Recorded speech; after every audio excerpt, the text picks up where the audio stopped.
Hey everyone, welcome back to my channel. In this video, we're going to talk about Visual Studio Code's agent mode integration into Microsoft Copilot, actually. So let's go to the screen to see it in action. Okay, here on the screen, I have a Visual Studio Code's website and the blog actually where they announced this integration. So before we start, what is actually agent mode? So agent mode is capable of doing some autonomous operations on our behalf. So it is capable of creating, editing, modifying files, doing some complex operations and the logics. So you ask for something and it can create a lot of files and do the imports on everything on our behalf. So it is not just like the regular prompt to language models where it just returns some single things and edit, but it's just like looking at the whole project and getting the context from it. So that's actually agent mode here. So another thing here that is important to mention, and it's really important, is that it supports MCP servers. So now I'm going to switch to Visual Studio Code actually here to show how to actually activate this agent mode. So first of all, you need to have MCP, or sorry, you need to have this chat here from Copilot. So if you don't have it here, you're gonna go to extensions to check is it installed or is it disabled, maybe by some case or some accidentally.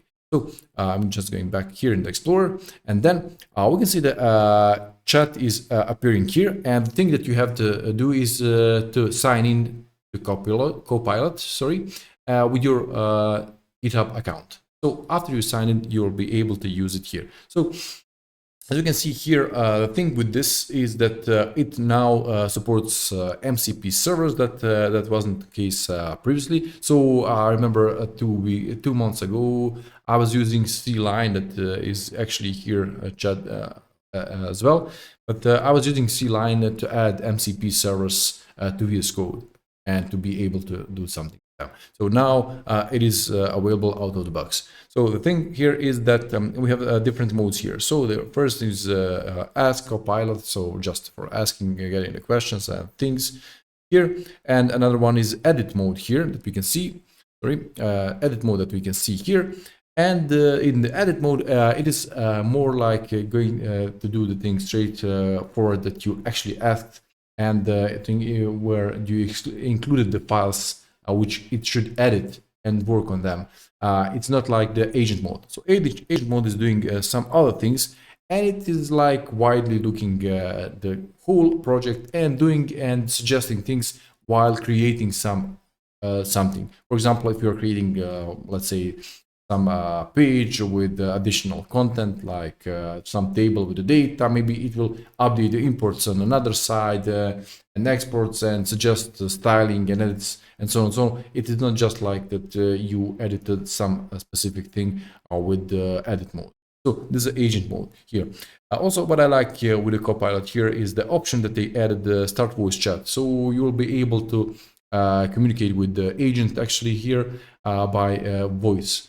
So you don't have to type anything, because these days we are so lazy to do the things.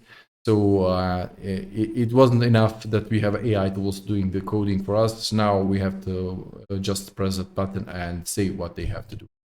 So this is a step forward. And also selecting tools here.